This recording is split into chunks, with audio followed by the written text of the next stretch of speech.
بسم اللہ الرحمن الرحیم۔ السلام علیکم ناظرین، میرا نام ہے اطہر ریاض اور آپ دیکھ رہے ہیں اطہر وائس یوٹیوب چینل۔ آج کی اس ویڈیو میں ہم حضرت محمد مصطفیٰ صلی اللہ علیہ وسلم اور ایک چرواہے کا واقعہ بیان کریں گے۔ تو جو دوست ہمارے اس یوٹیوب چینل پر نئے ہیں ان سے گزارش ہے کہ ہمارے اس یوٹیوب چینل کو سبسکرائب کریں۔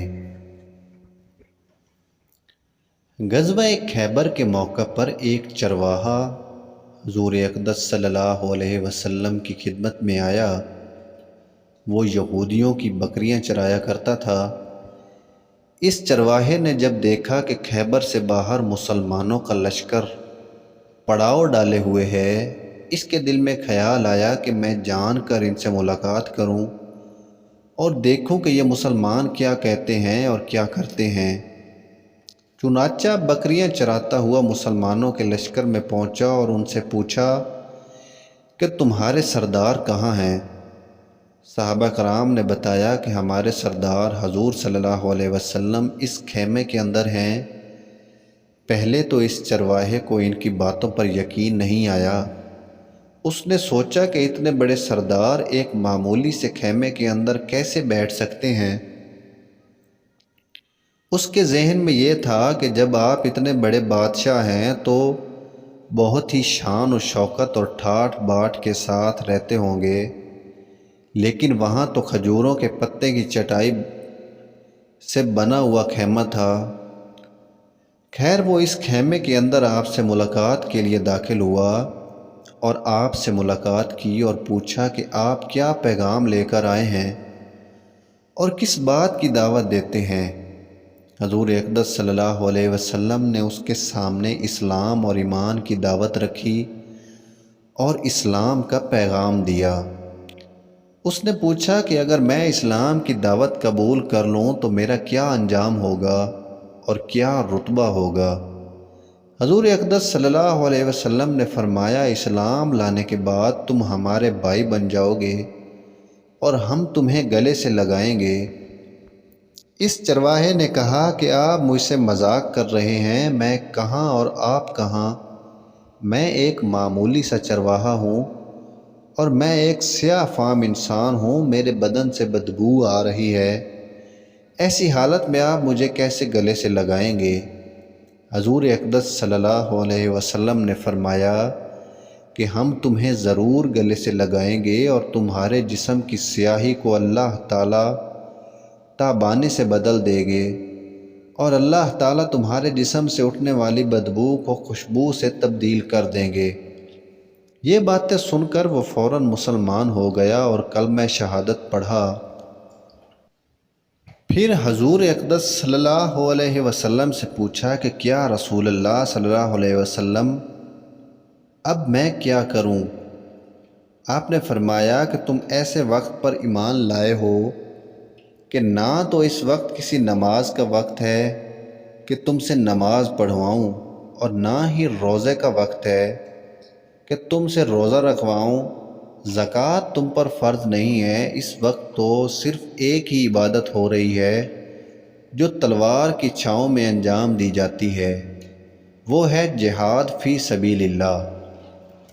اس چرواہے نے کہا، یا رسول اللہ صلی اللہ علیہ وسلم، میں اس جہاد میں شامل ہو جاتا ہوں، لیکن جو شخص جہاد میں شامل ہوتا ہے اس کے لیے دو میں سے ایک صورت ہوتی ہے، یا غازی یا شہید۔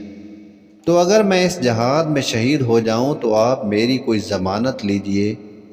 حضور اقدس صلی اللہ علیہ وسلم نے فرمایا کہ میں اس بات کی ضمانت لیتا ہوں کہ اگر تم اس جہاد میں شہید ہو گئے تو اللہ تعالیٰ تمہیں جنت میں پہنچا دیں گے اور تمہارے جسم کی بدبو کو خوشبو سے تبدیل فرما دیں گے اور تمہارے چہرے کی سیاہی کو سفیدی میں تبدیل فرما دیں گے۔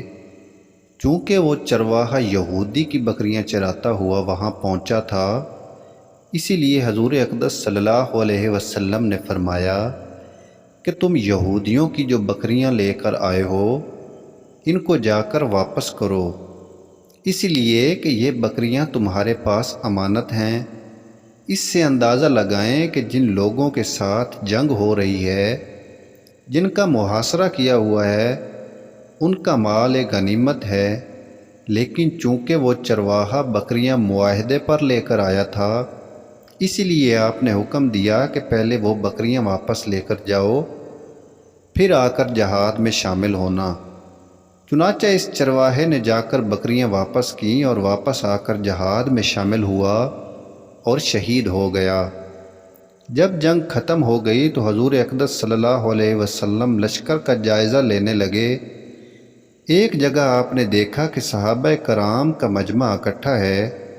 جب آپ قریب پہنچے تو ان سے پوچھا کہ کیا بات ہے؟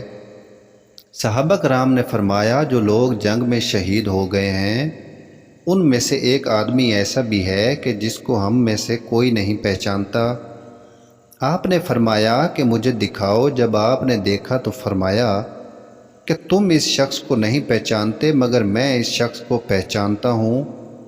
یہ چرواہا ہے اور یہ وہ عجیب و غریب بندہ ہے جس نے اللہ کی راہ میں ایک بھی سجدہ نہیں کیا، اور میں اس بات کی گواہی دیتا ہوں کہ اللہ تعالیٰ نے سیدھا اس کو جنت الفردوس میں پہنچا دیا ہے، اور میری آنکھیں دیکھ رہی ہیں کہ ملائکہ اس کو غسل دے رہے ہیں، اور اس کی سیاہی سفیدی میں تبدیل ہو گئی ہے اور اس کی بدبو خوشبو سے تبدیل ہو گئی ہے۔ اندازہ کیجئے، دیکھیے، اگر کچھ عرصہ پہلے اس چرواہے کو موت آ جاتی تو سیدھا جہنم میں چلا جاتا، اور اب اس حالت میں موت آئی کہ ایمان لا چکا ہے اور سرکار دو عالم صلی اللہ علیہ وسلم کا غلام بن چکا ہے، تو اب اللہ تعالیٰ نے اتنا بڑا انقلاب پیدا فرما دیا۔ اسی لیے فرمایا اعتبار خاتمے کا ہے۔ اسی لیے بڑے بڑے لوگ لرزتے ہیں اور یہ دعا کرتے رہے کہ یا اللہ حسن خاتمہ عطا فرمائیے، ایمان پر خاتمہ عطا فرمائیے۔ کس بات پر انسان ناز کرے، فخر کرے؟ اسی لیے کہ کیا معلوم کہ کل کیا ہونے والا ہے۔ اسی لیے فرمایا کہ کسی کو بھی حقیر مت سمجھو۔